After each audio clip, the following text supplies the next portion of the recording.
딱 이렇게 운영이 되었나 봐요. 그런데 최규일치 회장이 이제 들어서면서 약 4,600만 불, 그러니까 약 500억 정도 되죠. 500억 이상 되는 그런 돈인데, 그런 돈을 투자해서 연수원을 다시 이렇게 리모델링하고 이렇게 전체적으로 개발을 하게 됩니다. 그래서 그리고 나서 그 최결 회장에게 연수원에 그 4,600만 불을 투자한 효과가 얼마냐 이렇게 질문을 하니까 최결 회장이 이제 해줬던 답변이 바로 인피니트죠. 인피니트. 무한하다는 겁니다. 우리가 이 효과는 측정할 수 없을 정도로 무궁무진하다 이렇게 이제 이야기를 했어요. 그 당시에 이제 우리가 최결치 회장의 같은 경우는 좀 뭐랄까 조직의 우리 중성자 판이라 그러잖아요. 그래서 구조조정을 굉장히 많이 했습니다. 조직을 줄이고 있는데, 그런데 이제 일부 평가하는 데서는 이런 연수원이 그 당시만 해도 고위직들의 휴양지를 수락해서 이런 데 돈을 그렇게 투자를 하는지 좀 모순적인 행위가 아닌가 하는 이런 우려도 많이 했지만은, 그렇지만 최길채 회장의 생각이 나중에 맞아떨어지게 되죠. 그래서 약 140년 동안 이제 우리 이 지휘 같은 경우는 종업원 교육이나 어떤 리더십 발굴 이런 쪽에 인적 자원 개발에 매년 1조 원 이상의 이런 투자를 실질적으로 하고 있습니다. 하고 있고, 지금도 그런 이제 최고 경영진들은 이쪽에 가서 이제 1년에 3분의 1 이상을 이 그런 덤비일에 가서 반드시 교육도 받아야 됩니다. 받고 이런 정도로 중요하게 생각을 하고, 최결태 회장이 자기 업무의 약 70%는 인재를 발굴하는 데 쓴다. 그래서 전략보다는 사람이 우선한다. 그러니까 모든 전략의 실천이나 또는 이 조직을 움직이는 대상자도 마찬가지고 움직이는 사람도 마찬가지고, 그게 전부 사람이라는 거죠. 사람이 제일 우선한다는 겁니다. 그래서 그 정도의 사람에 대해서 강조를 했던 최결치 회장의 케이스를 이야기를 하고 있습니다. 그래서 결론적으로 어떤 보면 인적 자원의 어떤 경쟁력, 그러니까 사람에 의해서 움직이기 때문에 그게 바로 기업의 경쟁력이 되고 나중에는 기업의 생존 여부와 관계가 되는 거죠, 사실은. 그래서 특히 위에 있는 관리자들, 우리가 CEO들의 중요성이라는 것은 여러 군데서 나타나잖아요. 이 애플 같은 경우도 우리가 처음에 있다가 이제 애플이 누구야, 스티븐 잡스가 이제 사실은 전문 경영인이 들어오면서 쫓겨났다가 다시 또 오면서 애플이 이제 또 잘못된 걸 또 많이 살렸잖아요. 그런 것들이 다 사람들의 어떤 중요성입니다, 사실은. 그래서 애플에 대해서 스티븐 잡스가 차지하는 그런 위상과 그 사람의 또 노력, 그 다음에 그 사람의 열정, 이런 것들이 이제 다 애플을 만들어낸 거죠. 그래서 애플에서 굉장히 중요한 그런 사람으로 자리매김이 돼 있죠. 그런 겁니다. 추상 학생은 강의 중에 이제 했는데 조별 기여도 평가 안 했으니까 그건 내도록 해요. 하고 다음 이제 인적 자원 관리의 이제 의의와 특성에 대해서 먼저 이제 우리가 살펴보면은, 인적 자원 관리는 크게 우리가 이제 5단계, 그러니까 확보, 사람을 어떻게 선발해서 이 사람들을 배치하고 이래 할 건가 하는 거죠. 모집하고, 그러니까 모집해서 그다음에 선발하고 배치하고 이런 거예요. 그게 확보고, 개발. 그러면 이제 들어왔을 때 조직에 빨리 우리가 동화될 수 있게 교육 훈련을 시키고 이런 거죠. 그다음에 또 장기적으로 그 사람 경력을 개발해주고 이런 것들이 다 개발에 들어갑니다. 그다음에 활용은 실질적으로 전 분야에서 사용이 되죠. 그래서 이 분야 활용은 전 분야에 사용되기 때문에 여러분들 과정에서도, 그래서 그런 부분에서 다 나오기 때문에 별도로 이거는 이제 다루지를 않습니다. 그다음에 보상, 조직의 어떤 기여에 대해서, 조직의 기여에 대해서 자기가 제공한 그런 어떤 기여에 대한 화폐적 가치, 경제적 가치나 또는 뭐 후생복지 이런 부분에 대해서 돌려주는 거거든요. 대가를 지불하는 걸 우리는 보상이라 그래요. 유지, 잘 우리가 이제 선발해서 이렇게 양성해둔 사람이 다른 데로 이직을 하지 않고 그 조직에서 머물 수 있도록 어떻게 유지할 건가, 인간관계를 어떻게 하고 노사관계를 어떻게 하고 그런 부분들이죠. 그다음에 이직을 어떻게 했을 때 어떤 문제가 발생하지 않을까 이런 게 이제 크게 5가지 확보, 개발, 활용, 그다음에 보상, 유지와 된 관리 활동이다 이렇게 정의됩니다.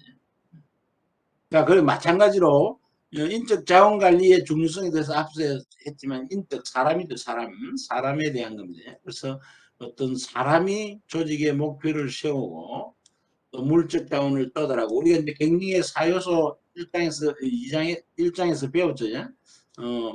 목표와 물적 자원, 인적 자원 또 그다음에 전략과 정보 이렇게 4가지 요소를 했잖아요. 그래서 그 중에 인적 자원인 사람이 어떤 이제 목표를 세우고 또 물적 자원을 조달해서 운영하고 또 전략도 세우고 정보도 우리가 관리를 하고 그게 주체가 사람이거든요. 또 사람 자체가 주체가 되면서 사람 자체도 우리가 관리를 받아야 하는 하나의 또 객체로서 작용을 합니다. 그래서 이게 이제 주체이자 대상이 되기도 한다. 그렇게 사람이 가장 중요하다는 거죠. 그렇다. 그래서 앞서 우리가 이제 했던 이런 걸 보면은 활용은 전 분야에서 이루어지기 때문에 확보했을 때 어떻게 하면 그러면 우리가 우수한 자원을 확보할 것인가냐? 우수한 인력. 이게 확보의 핵심이 되겠죠. 그래서 확보 안에는 우리가 모집이 있고 여기 우리 조직에 맞는 조건에 맞는 이런 모집을 하고 그다음에 선발을 하고 선발에 뭐 우리가 시험을 친다든지 면접을 한다든지 이런 거 하는 거죠. 선발을 해서 이제 배치하고 이런 부분들이 이제 다 확보에 들어가는 거거든요.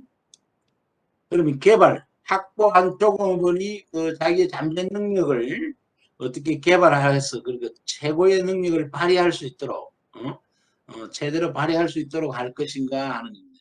그래서 우리가 GEI에 대해서 니즈 동기부여하는 그런 부분도 있지만 이런 사람들은 이제 일단은 교육 훈련시키는 부분이 있고 교육 훈련시키는 부분이 있고 또는 이 사람들이 개인의 어떤 목표와 조직의 목표에 일치시켜서 자기들이 장기적으로 나가는 경력을 개발해 주는 부분 이런 부분들이 다 있겠죠. 이런 부분들이 개발에 들어갑니다. 우리가. 그다음에 이제 보상, 활용은 전 부분에 이런 부분에 다 사용이 되기 때문에 인력이 그다음에 보상은 우리가 자기가 조직에 지불한 그런 어떤 비한 데 대한 가치 그런 데 대한 대가를 받는 거죠. 그게 바로 금전적인 거 또는 비금전적인 거. 그러니까 이런 데는 뭐 금전적인 게 임금 부분이 될 수 있으면 비금전적인 거는 또 복리후생 쪽이 되겠죠. 이런 것들을 어떻게 할 건가.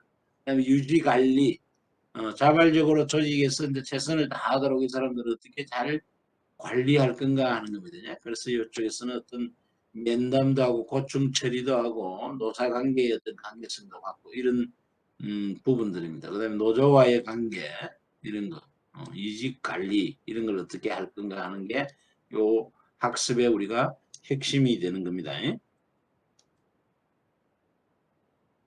자, 인적 자원 관리 활동의 체계를 보면 여러분들이 이제 잘 이해를 해야 되는 게 우리가 지난번에 조직 배울 때는 직위는 뭐예요? 우리가 직위는 전 조직에 사람이 있는 데는 다 하나씩 존재하죠.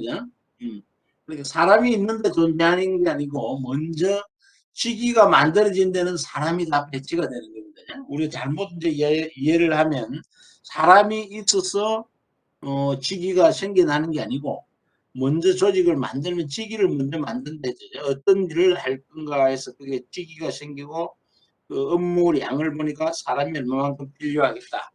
그 사람들에 대한 직위가 생기고 그다음에 그게 맞는 사람을 뽑아서 배치를 하는 겁니다. 사람이 있어서 생기는 게 아니에요, 직위가. 그래서 우리가 조직을 기업이나 이런 데 보면은 간혹 이런 사람들 볼 수 있잖아요. 그 인가된 인원 외에 그 파견 직원이나 또는 뭐 그런 인가 외에 인원이 이렇게 어, 근무하고 있는 그런 데 있죠. 그런 거는 바로 우리가 직위는 없습니다. 직위는 없지만 사람만 배치를 하는 거죠. 그래서 직위가 우선돼야 된다. 직위는 그러면 어디서 오느냐? 바로 이 직무에 대한 분석에서 와야 되겠죠. 직무라는 게 바로 뭐냐? 업무죠. 하는 일입니다. 일. 일에 대한 분석. 어떤 자리에 대한 일에 대한 분석. 어떤 자리라는 게 바로 직위죠. 그 직위에서 어떤 일을 하는 게 분석입니다. 그 분석을 먼저 해야 되고 그 다음에 이제 사람에 대한 분석이 됩니다. 인간에 대한 분석. 그래서 이 직위에 맞는 사람, 어떤 사람을 그 직위에 앉힐 건가 하는 것이 직무돼요. 그래서 요 두 가지가 우리가 이제 크게 이걸 기준으로 해서 앞서 했던 확보하고 개발하고 보상하고 유지 관리하는 겁니다. 요런 걸 통해서 이 직무와 인간이 통합이 되는 거예요. 그러면 어떤 일을 할 건가에 대한 지위가 주어지고 그 사람들이 이렇게 쭉 있으면 거기에 따라서 사람들이 배치가 되는 거거든요. 그렇게 해서 그 직무를 하는 게 통합이에요. 그러므로서 조직의 목표가 달성이 되는 거죠.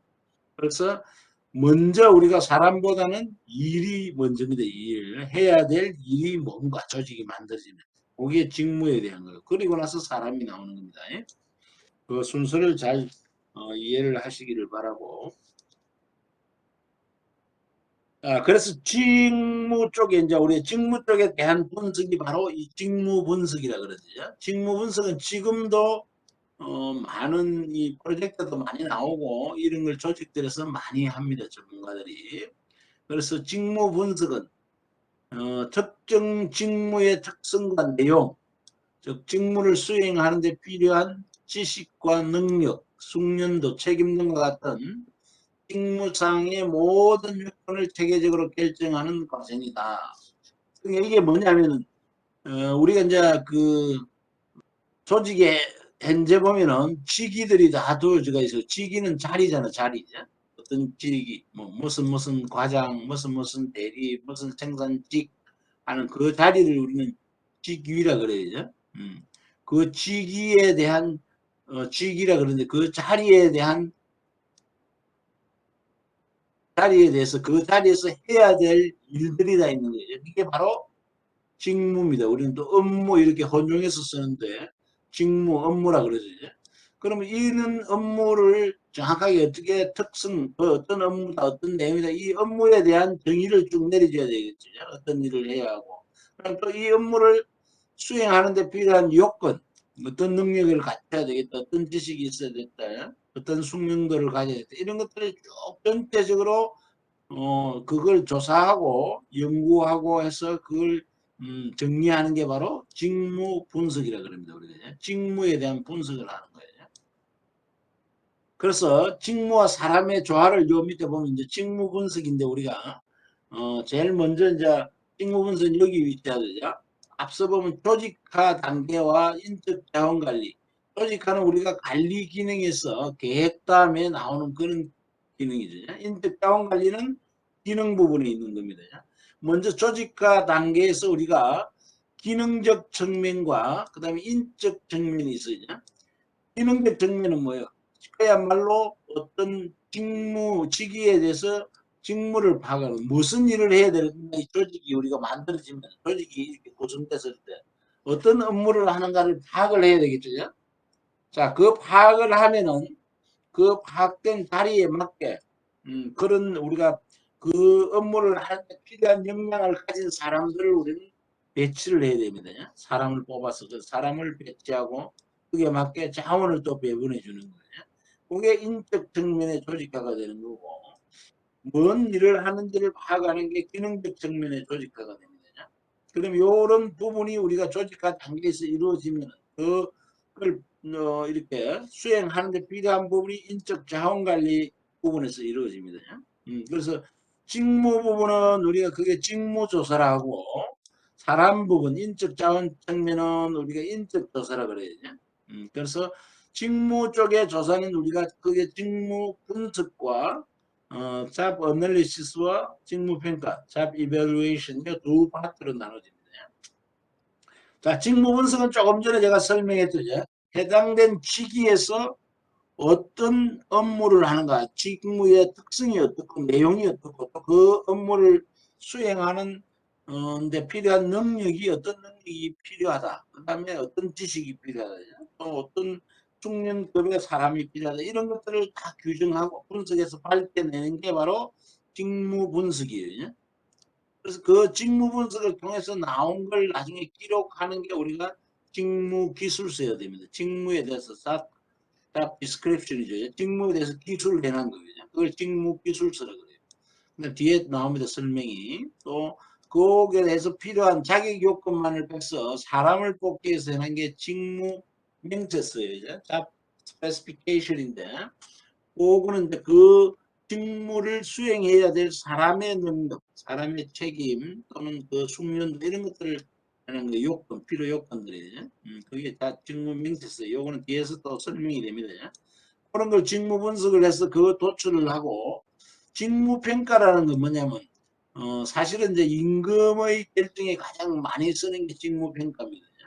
그래서 이 직위에 있는 사람들의 하는 일들에 대해서 어떤 변수를 설정을 해서 상대적 그 변수별 가중치를 주고 해가지고 이 직위들의 상대적 가치를 평가하는 게 직무 평가입니다. 그러면 A 직위에 있는 A 직위와 그다음에 B 직위 뭐 이렇게 C 직위 이렇게 다 있으면은 요 평가는 동일한 기준에 의해서 평가를 했을 때 어느 직위의 가치가 더 높더라. 뭐 B가 가장 높더라. 그다음에 C, A가 이더라. 그러면 요런 가치에 따라서 우리가 임금을 주는 걸 지불할 할 수가 있겠죠. 그 자리에 앉은 사람이 어떤 거에 보면은 고난이도 또는 더 전문적 또는 업무량이 많은 그런 일을 할 수 있다는 겁니다. 그런 걸 상대적으로 평가해서 우리가 인사 관리하는 데 쓰는 게 바로 직무평가 부분입니다. 그걸 우리 두 개를 그게 직무조사라요. 직무 분석과 평가를. 그게 와서 그거는 이제 직무 일에 대한 겁니다. 사람을 생각하면 안 돼. 그 다음에 이제 사람이 나오는 거는 바로 인적 조사예요. 그럼 이런 직무에 맞는 사람을 우리가 배치한 다음에 그 다음에 이제 우리가 이 사람 A라는 사람과 서물 A라는 사람과 서물 B, 서물 C라는 사람이 있다. 이 사람들에 대한 평가들이에요. 요거는 직무에 대한 평가. 요 직무에 대한 평가와 사람에 대한 평가가 일치할 수는 없습니다. 일치할 수도 있겠지만 이거는 일치 안 하거든요. 그래서 A, B라는 사람에 대해서 평가해서 이 사람들을 평가하는 건 우리가 인사고과, 인사고과라고 들어봤죠? 그렇게 그 사람에 대해서 평가를 하는 걸 인사고과라 그래요. 그럼 이 고가 하는데 또 하나 활용하는 게 인사기록이에요. 인사기록. 그래서 여러분들이 어느 회사나 조직에 가더라도 제일 먼저 가면은 인사 기록을 하게 돼 있어. 그리고 그 기록을 스스로 이렇게 수정할 수 있게 합니다. 그래서 자기가 경력이 개발이 되거나 이러면은 이런 걸 이제 또 병신을 해서 세우는 거죠. 그런 것들을 인사 기록이래요. 이 두 가지를 우리는 인사 조사라 합니다. 이거는 사람에 대한 거예요. 직무에 대한 거예요. 그럼 요 두 가지의 관계성을 보는 거죠. 그래서 직무에 대한 거는 우리가 요건입니다. 직무, 그 직무를 수행해낼 수 있는 요건이 뭔가를 봐간다면 이거는 직무 수행의 능력이 되는 거죠. 사람이니까. 능력을 봐가는. 그러면 요건과 능력. 요건은 필요로 하는 거고 능력은 그걸 수행할 수 있는 역량이죠. 요건과 능력이 일치하면 딱 정확한 거죠. 사람이 특대적 소가 되는 거고. 필요로 하는 건 많은데 능력이 안 된다. 그러면 뭐요? 교육 훈련을 시켜야 개발을 시켜야 된다는 겁니다. 그거고. 근데 요건은 필요로 하는 거는 보다 능력이 훨씬 뛰어나다. 그럼 그 사람은 승진을 시키거나 이동을 시켜줘야 되겠죠. 다른 데로. 그래야 그 사람의 발전적 경력 개발이 되잖아요. 이런 걸 해서 우리가 기업의 직무와 인사의 관계성을 보면서 인적 자원을 관리할 수가 있습니다. 이 그림을 여러분들이 잘 이해를 하시면 크게 이제 인적 자원을 활용하는데 잘 이해를 할 수가 있겠죠. 그래서 제일 먼저 나왔던 직무에 대한 것은 직무 분석에 대해서 나옵니다. 직무 분석. 자, 직무 분석은 제일 먼저 우리가 그 조직에 대해서 직무를 명시하고 있는 게 보통 조직에 보면 조직도입니다. 우리가 조직도 또는 여러분들 이제 많이 들어보셨겠지만은 펜제서 또는 뭐 편성표도 요 안에 들어가 있어요. 그럼 어떤 조직에 어떤 이런 게 있고 그 안에 일하는 사람들이 뭐 과장 뭐 위에서 무슨 부부터 해서 전 이런 이제 펜제서나 조직부 안에는 전 부서가 다 들어가 있어요. 그리고 이게 여러분들 지금 공공기관이나 들어가서 인적 구성 보면은 이사장부터 해서 전체 부서에 대한 현 구성표가 나오고 그다음 구성표 아래 보면은 그 또 이걸 클릭하면 그 안에 있는 사람들 무슨 과에 무슨 과장 무슨 직책 담당하는 사람들 쫙 다 직위별로 나오죠. 이제. 그게 조직도이죠. 그 안에 보면 이제 업무 분담이 다 돼 있잖아. 무슨 직위는 어떤 일을 하고 이렇게 그런 자료들을 먼저 수집을 해야 된다는 건데 배경 정보를. 그다음에 또 이게 처음 시작하는 직무 분석이 아니면 그 직무 분석의 결과로 나오는 게 제가 직무 기술서, 직무 명제서라 했잖아요. 그런 자료들 이게 이전에 이루어졌으면 그런 자료들도 우리가 배경 정보에 다 들어가는 겁니다. 그런 자료들을 일단 수집을 다 하고 그 다음에 분석 대상 직위를 결정한다. 물론 이제 조직이 조그만 하면은 우리가 그 안에 직위가 많지 않기 때문에 전체를 다 할 수가 있죠. 그런데 그야말로 뭐 지금 삼성전자나 이런 대기업들에 보면은 분석 직위 전체를 직무 분석하려면 몇만 개 되잖아요. 이런 것들을 다 한다는 것은 굉장히 노력과 시간이 많이 들고 어려워요, 사실은요. 그래서 우리가 분석 대상 직위를 선정을 하는 거예요. 그래서 이런 분석 대상 직위는 어떤 문제가 있다든지, 그러면 또 새로운 직무나 이런 게 많이 늘어났다든지, 이런 특이한 그 어떤 이력을 가지거나 그런 문제가 생겼을 때 그 대상 직위에 대해서 분석을 한번 해봐야 되겠다 하는 거죠. 그래서 분석 대상 직위가 됩니다. 그래서 대표적인 직위를 선정을 하는 거예요. 그리고 또 이런 게 있습니다. 우리가 그 유사한 업무를 하는 부서들이 여러 개 있을 수가 있어요. 해외 뭐 지사 같으면 아시아, 미주 뭐 이렇게 지사들이 있으면 지사들은 같지만 안에 있는 그 일을 하는 사람들은 비슷한 업무를 하고 있어요. 그럼 직무 분석을 할 때 다 이렇게 할 필요가 없잖아. 없고 실질적으로 A 저 뭐 가라는 지사 나 다가 있으면 가라는 지사의 어떤 인사부서에 있는 사람, 이 사람의 직무를 분석하면 나다를 알 수가 있어요. 비슷한 업무를 하니까. 그래서 그런 걸 대표적으로 우리가 분석 대상으로 선별을 해서 하는 거거든요. 그래서 전체를 다 하면 엄청난 시간과 많은 그 노력, 비용이 발생하기 때문에 필요한 분석 대상 기기를 선정해야 돼요. 그러면 이제 전체 배경자로 분석 대상 기기를 선정했으면 이 대상 시기에 대한 직접적인 자료들을 또 정보를 수집해야 되겠죠, 우리가. 그러면 이제 이런 자료들을 수집해서 실제 직무 정보의 분석이 이루어집니다. 그래서 이 일을 하는 데 있어서 과연 어떠한 지식과 능력, 숙련도, 책임 등 이런 게 필요할 건지, 그러면 이 직무는 과연 어떤 일을 하는지, 특성이 어떻는지 이런 내용들을 쭉 분석을 하는 거예요.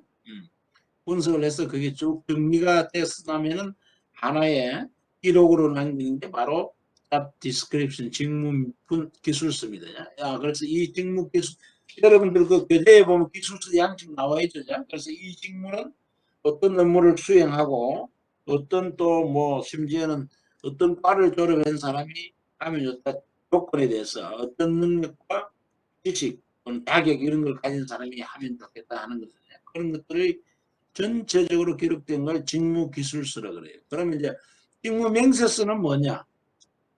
직무기술서 내용 안에서 우리가 특히 직무요건, 이 직무를 수행하는 데 필요한 능력, 지식 또는 뭐 책임, 전문성 이런 게 어느 정도 필요한가 그런 거를 하기 위한 사람, 그런 사람의 능력이 어떤 건가 하는 걸 기술해 두는 게 바로 명세서예요. 자, 직무 명세서는 뭐예요? 그러면 어디에 쓰겠어 나중에?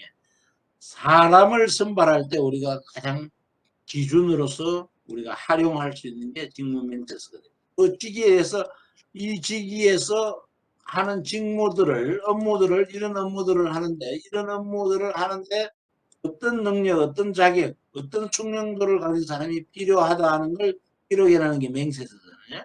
그럼 어떤 사람, 어떤 애 맞는 사람을 우리가 뽑아서 배치를 시켜야 되겠죠. 그래서 그게 바로 우리가 사람을 뽑고 하는 인사관리의 어떤 기준이 된다. 직무맹세서가.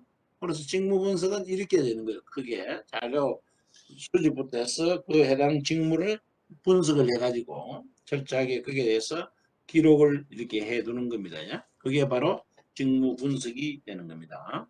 그래서 직무 분석은 조직에서 실질적으로 많이 하고 있어요. 지금도 지금도 하고 있고 이게 정확해야만이 우리가 정확한 사람들이 배치가 되죠. 배치가 되고 또 그 직무의 내용을 정확히 알고 있어야 아주 직무 평가를 또 할 수가 있어요.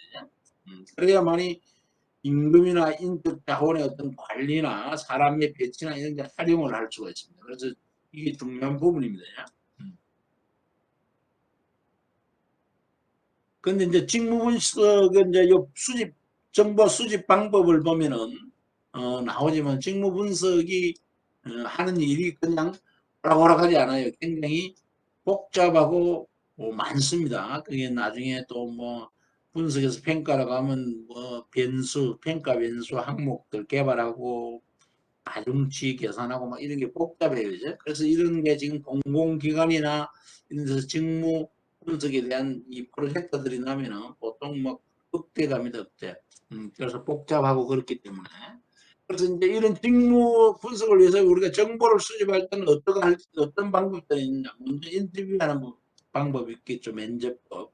이거는 그 직무를 수행하는, 그러니까 그 직무 수행, 그러니까 취지에 있는 사람이 현재 그 일을 하고 있는 사람을 만나서 이 일을 하는데 어떤 관계성, 그 직무에 대해서 어떤 일을 하는지 특성이 어떻는지, 어떤 능력이 필요하는지 이런 것들을 파악하는 방법이에요, 면접법이. 그래서 그 직무에 대한 것하고 또는 뭐 꼭 직무 담당자뿐만 아니고 이런 직무 분석을 관리하는 실무자 이런 사람들도 인터뷰를 할 수 있습니다. 할 수 있고 그 다음에 직위상 이 직무를 수행하는 위에 있는 직위에 있는 뭐 과장 또 부장 필요하면 이런 사람들과도 인터뷰를 할 수가 있어요. 그러니까 실제 하는 사람과 관리를 하는 사람들은 또 다른 생각을 가질 수가 있겠죠. 그래서 시간과 비용이 허락을 하면 많은 정보를 수집하기 위해서 그런 인터뷰를 할 수가 있다. 면접법을. 그 다음에 이제 질문지법은 뭐예요? 자, 면접법은 우리가 대상자를 직접 다 만나야 되죠. 만나서 이야기를 하고 이러다 보면 고급 정보를 우리가 가져올 수가 있습니다. 사실 그리고 피드백도 빨리 받을 수 있고 그렇지만은 한 사람 한 사람은 다 만나려면 비용이 많이 들죠. 가서 직접 만나야 되니까. 그다음에 시간도 많이 들고 노력도 많이 듭니다. 그래서 그런 점들이 이 면접법이 장단점이 있다 있는 거죠. 그다음에 질문지법, 퀘스천 내려주라고 하는데 이거는 뭐냐면은 우리가 간단하게 설문지 돌리는 거예요. 설문지. 설문지를 돌리는데 질문 형태니까 질문지법이라 이렇게 하는데 그래서 여기서는 표준화된 우리 그런 질문지를 개발해야 되겠죠.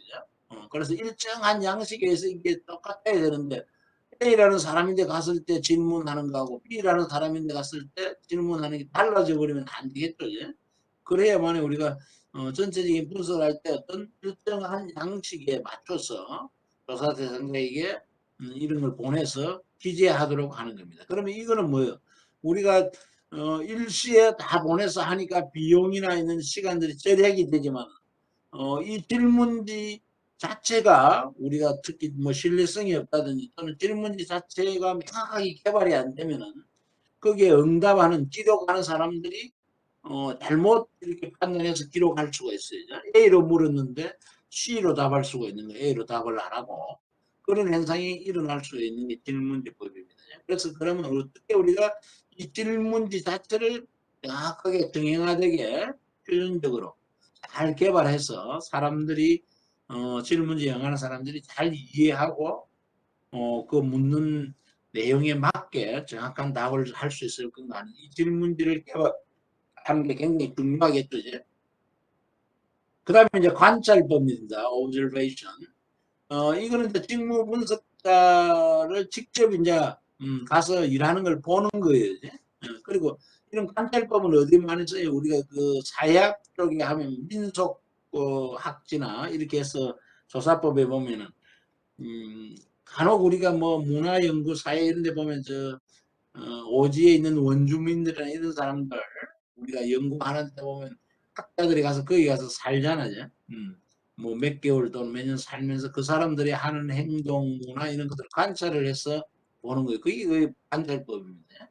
직무 분석도 마찬가지예요. 그러면 이런 사람들은 우리가 관찰을 한다는 그 사람의 업무가 좀 정형화가 돼 있어야 되겠죠. 어느 정도 반복적으로 쭉 정형적으로 이루어지는 업무들. 그러니까 이런 거는 생산적이나 일선 어떤 그 기계를 이렇게 가지고 하는 그런데 기능직 같은 사람들이지. 이런 업무 표준화가 딱 돼 있고 반복적으로 하는데 이런 데는 관찰을 하면은 그 효과를 충분히 얻을 수가 있겠죠. 그런데 뭐 사무직이나 이렇게 업무 자체가 다변하고 이런 데는 관찰해서 한다는 건 쉽지가 않겠죠.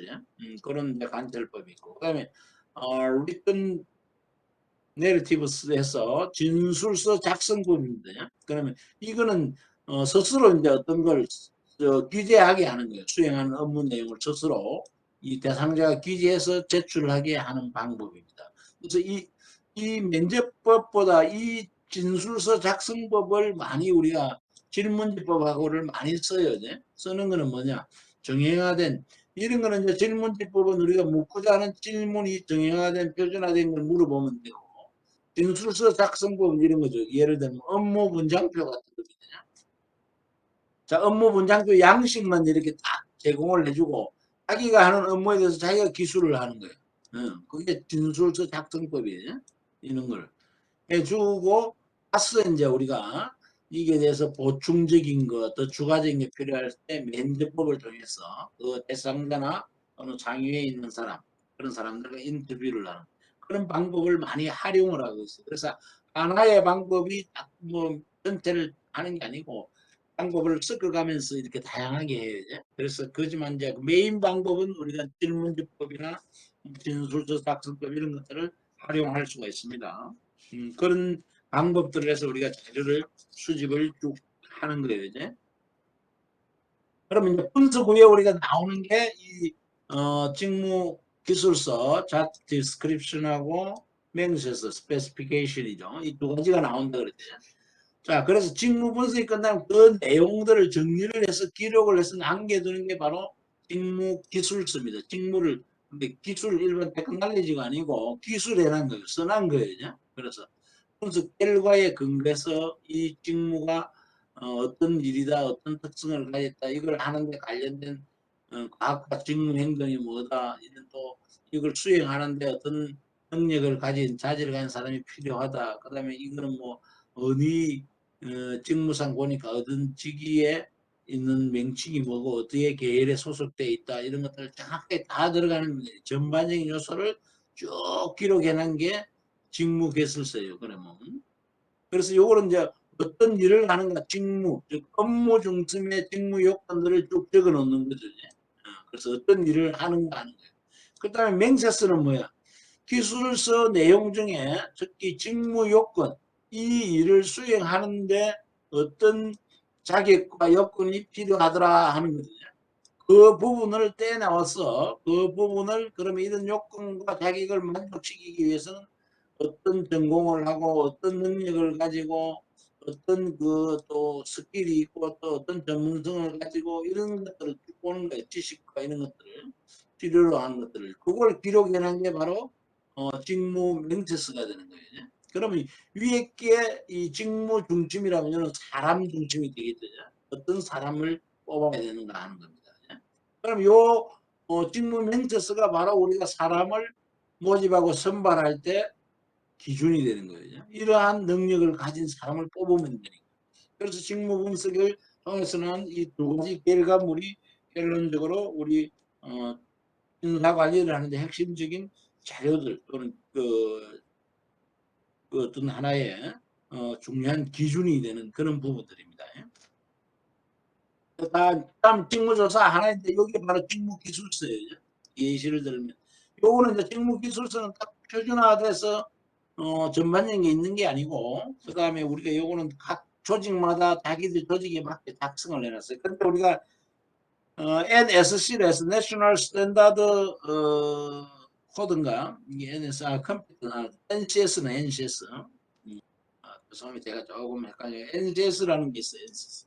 내셔널 컴퓨터 스탠다드즈라 해가지고 국가의 어떤 역량의 표준 이렇게 이제 이게 해서 우리가 지금 이게 산자부 예합 거기서 이게 개발하고 있어요. 모든 직위별 어떤 그게 일부는 나와 있는데 거기에 대해서 이런 직무 기술 형태 여기서는 어떤 직무를 하고 하는 걸 이걸 국가적으로 이제 표준화를 하고 있습니다. 그런 부분들이 있는데 그래서 요거는 부서마다 다르다. 그래서 여기서 쭉 보면 아 이번에 직무명은 뭐고 소속은 어디 돼 있고 이걸 등급은 누가 하고 직종은 어디에 되어 있고 직군은 어디더라 전에 배웠죠. 직종 직군 그 다음에 요건들 이 요건들 이 수행 요건 요 부분이 나중에 이제 상세하게 작성되는 게 바로 뭐 직무 명세서라 그랬죠. 그래서 기술서 안에는 이런 것들이 다 들어가는 겁니다. 수행 업무가 어떤 내용이 있고 이런 것들이 다 들어가는 거예요. 참고를 하시고 그 다음에 이제 직무조사에 직무 분석과 직무 평가가 있대요. job evaluation. 자, 분석한 자료들을 가지고 그 다음에 이제 직위에 대한 거죠. A라는 직위 뭐 어디 뭐 대리 무슨 대리직입니다. A 직위 무슨 대리다. 그러면 예를 들어서 뭐 마케팅 뭐 부서의 구매 대리 뭐저 판매 대리다. 그러면 이 직위에 대해서 우리가 앞에 한 게 직무 분석을 해서 기술서나 이런 걸 해서 자료가 딱 나오는 거죠. 그러면 이 직무를 하는 직위와 그다음에 또 B 직위 그러니까 요거는 생산부서의 어떤 무슨 대리더라 유사한 직위들을 이렇게 쭉 해서 서로의 가치가 얻은 게 높은가를 평가하는 거예요. 그러면 요 평가를 할 때 중요한 거는 다른 직위에 있기 때문에 이 사람들을 우리가 공통적으로 표준화된 평가 시트를 사용해야 되겠죠. 그러면 요 평가 요소 항목의 개발과 그다음에 요 항목별 얻은 게 더 중요하더라는 가중치주고 하는 이런 것들이 중요하겠죠. 그런 걸 잘 개발해서 그러면 그 시트에 따라서 우리가 A직위는 어떻더라, B직위는 어떻더라 이렇게 평가를 하는 거죠. 그러면 나중에 전체 학대가 나오는 거예요. 다음엔 A직위는 보니까 뭐 전체 100개 중에서 20번째 이게 평가되더라. 여기는 B직위는 뭐 7번째 평가들은 훨씬 B직위가 더 A직위보다 중요도가 높죠. 이제. 그럼 높은 직위에 있는 사람들에게 우리가 많은 이쪽에 있는 사람이 더 양적으로 많거나 질적으로 높은 업무를 수행하고 있다는 거예요. 그럼 이 사람들에게 더 많은 임금을 줘야 되겠죠. 또는 승진의 기회도 주고. 그게 바로 우리가 요즘에 말하는 공무직, 직무급 임금 체계라는 게 그게 따라 나오는 겁니다. 그건 뒤에 가서 임금에서 다시 또 이야기를 하고.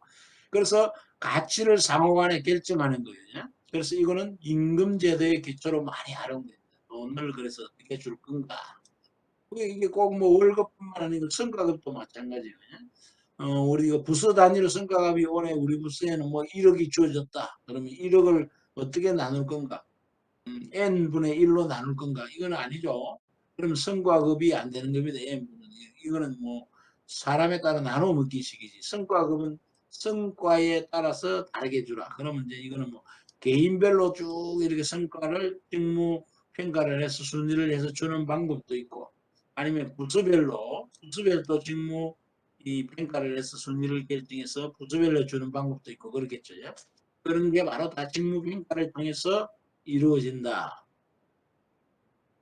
그래서 여기서 주의해야 할 점은 우리가 실질적으로 앞서 말했듯이 마케팅 쪽에 판매 시기에 있는 사람, 대리 시기에 있는 사람, B에서 뭐 생산부서의 구매 시기에 있는 사람, 대리에 있는 사람, 이 사람인데 시기를 평가하는 겁니다. 그 자리를.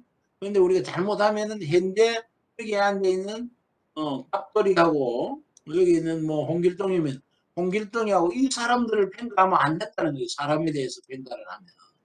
시기에 대해서 평가. 이 사람들은 인사 조치하면 갈 수 있잖아요. 그럼 다른 사람이 올 수 있어요. 그러면 그 사람을 보고 돈을 주는 게 아니고 이 직위에 있는 자리, 그걸 직무급, 공무급, 임금 체계라 그래요. 이 직위에 오는 사람은 그런 어려운 일을 하기 때문에 돈을 더 준다는 거예요. 그래서 직무 자체에 대한 평가를 하는 겁니다.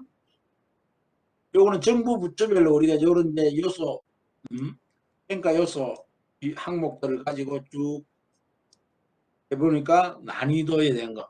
뭐 일단 난이도도 있고 중요도도 있고 이렇게 나오겠죠. 전문성도 있고. 난이도 부분을 해보니까 이렇게 나오더라. 재정경제부, 기획재정부 쪽에 이런 쪽이 훨씬 난이도가 높더라. 산자부 있는 데보다. 그렇게 평가를 할 수 있는 겁니다.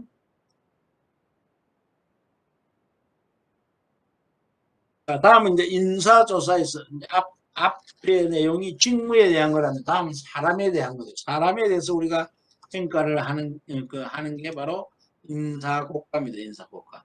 인사고과는 어떤 조직이 가더라도 최소 1년에 한 번 정도는 이렇게 인사고과를 해야 돼. 하고 어떤 데는 뭐 단기 분기에 할 수도 있고 그렇지만 요거는 그 평가를 해요. 해서 보통 위에 있는 직급에 있는 사람이 시기에 있는 밑에 사람들을 평가하죠. 그런 평가도 있고 또는 요즘에 이제 다면 평가라고 여러분들 들어봤지만은 그래서 이게 위에 사람이 밑에 사람을 평가하는 게 아니고 밑에 사람이 위에 사람도 평가하고 또 동료들끼리도 평가하고 이게 다면 평가이죠. 또 위에 사람이 밑에 사람도 평가하고 그래서 그 모든 요소를 종합을 해서 인사고과로 쓰는 걸 다면 평가라고 해요. 그래서 인사고과라는 건 있는 사람 앞서 말했던 갓돌이하고 홍길동이를 평가하는 거예요. 홍길동이. 갓돌이가 이 일을 얼마나 잘했는가, 이 시기에서. 홍길동이 얼마나 잘했는가, 이런 걸 평가하는 거예요. 그래서 이 사람의 뭐 업무 수행 능력, 이 사람이 일을 잘했는가, 그 다음에 출퇴근 이런 걸 뭐 해서 근무를, 시간을 정확히 준수를 했는지, 스스로 뭐 어떤 자격을 갖추고 있는지, 또 직무에 임하는 태도는 어떤지 이런 것들을 쭉 평가하는 거죠. 그래서 이런 시트에 보면 보통 나와 있어요. 그래서 그게 맞는 사람이 잘 배치가 됐는지, 그다음에 이게 능력이 부족하면 개발을 하고 이런 쭉 하는 이런 목적으로 인사고과를 한다는 거예요. 그래서 여기에 더해서 해서 쓰는 게 우리가 인사기록이죠. 인사기록. 인사기록을 그래서 좀 조직에 가면 다 작성을 하게 되겠죠. 자기의 뭐 어떤 학력부터 해가지고 가족 관계 이런 거 쭉 작성하잖아. 그래 또 경력이 변동하면 또 기록을 바꾸고 이렇게 해서 그런 것들을 활용하는 겁니다.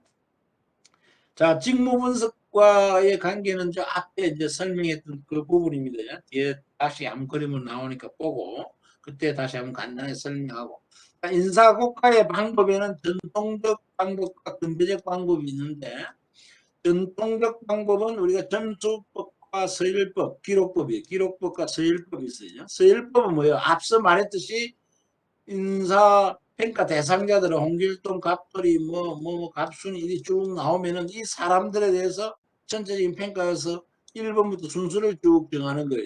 서열을. 이게 바로 서열법입니다.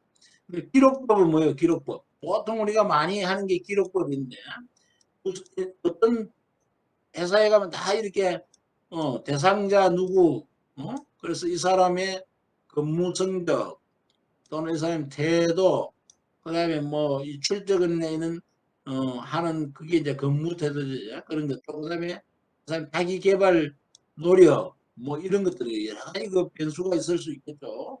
업무 전문성 그다음에 인간관계 뭐 이런 것들 이렇게 쭉 해놨고 여기에 대해서 기록을 하게 해놨어요. 그럼 여기 보통 이제 우리가 어 특이한 게 있으면 기록을 여기 남기게 해놨고 그렇지 않으면 뭐 이게 3단계로 상중하 또는 아니면 5점 척도로 5점 높으면 5점 낮으면 1점 이렇게 해서 점수를 주게 한다든지 아니면 상중하에 체크를 하게 하는 이게 바로 기록법입니다. 그렇게 하면은 전체 이 사람에 대한 나중에 그 결과가 나오겠죠. 그렇게 하는 거죠. 자, 근대적 방법은 중요사건 서술법이요. 이 사람들이 대해서 업무를 하는 앞서 말했던 우리가 뭐 구매 쪽 업무, 마케팅 쪽 업무를 한다 그러면 그쪽에 있는 사람들에 대해서 어떤 중요한 사건을 하나 주고 거기에서 스스로 기술하게 하는 겁니다. 스스로 자기가 하는 중요 사건을 기술하게 하는 거예요. 그게 중요사. 그걸 보고 평가를 하는 겁니다. 자기 신고법은 자기 업무에 대해서 자기가 다 이렇게 기록을 해서 제출을 하게 하는 그런 방법이 자기 신고법. 면접 방법은 앞서 인터뷰하는 거예요. 만나서 이렇게 하는 그런 방법들이 현대적 방법입니다. 자, 이걸 하는데 국가에서 우리가 중요한 점은 뭐냐? 이게 이제 그 제가 프로젝트를 이렇게 조직들을 해보면은 가장 조직 구성원들이 많은 불만을 가진 게 바로 인사국가 인사평가입니다. 인사평가나 그 인사이동 이런 데서 불만이 굉장히 많아요. 많다는 거는 그 수행 자체의 공정성도 떨어질 수 있고 질성이 낮다는 거죠. 또 한편으로는 이제 재상가니까 또 어떤 거기서 자기가 안 좋은 결과를 받은 사람들은 또 불만이 있을 수 있겠죠. 이제 그런 요소도 있지만은 첫째는 이제 대부분의 사람들이 이야기하는 건 공정성과 신뢰성이 떨어진다는. 그럼 이게 뭐냐? 인사고과를 잘 받으면 다음 진급을 할 수 있거나 돈을 많이 받을 수 있죠. 우리가 가장 많은 관심이 진급이나 돈이잖아요. 그런 부분들이. 그래서 그런 데 할 때는 우리가 주관적 판단이 개입되면 안 되겠죠. 그래서 우리 동네에 같이 있는 친구들아 또는 뭐 내하고 보니까 집안 친척이더라. 또는 뭐 보니까 같은 대학을 나왔더라. 이런 학연, 지연, 뭐 혈연 이런 관계들이 섞여버리면 안 됩니다. 그리고 내하고 같은 동호회 활동을 하더라. 그러면은 공정한 이 인사 국가가 나오질 않겠죠. 그래서 그러면 그 고가를 가지고 다른 인사에 활용하기가 어려워집니다. 그래서 그런 부분들을 주의해야 된다. 앞서 나왔던 그림이죠. 이거죠. 이거를 이제 이 부분을 우리가 여러분들이 쭉 봐서 실질적으로 요구하는 요건과 수행 능력 간의 차이에 따라서 어떻게 할 건가 하는 거죠. 요건과 하면 적대적소가 맞고 안 되면 교육을 넘치면 성전 이동시키는 그 관계를 앞서 이야기했던 내용인데 다시 한번 보는 거고. 그다음에 이제 인사 국가에서 이제 우리가 보면 뭘 하는가 어떤 내용, 업무 수행 능력, 근무 성격, 자격, 태도 이런 걸 평가하는 거죠. 그래서 이걸 해서 어디에 활용한가? 적정 배치. 그러니까 이런 게 뛰어난 사람이 우수한 부서에 배치를 하는 거죠. 또 그다음에 이런 게 부족하면은 능력을 어떻게 개발할 건가 우리가. 그다음에 또 그런 뛰어난 성적을 받은 사람이 공정한 처우, 전가급을 많이 준다든지 이런 거죠. 다음 임금 인상 때 많이 올려준다든지 이런 것들이 공정한 대우를 하는 겁니다. 그런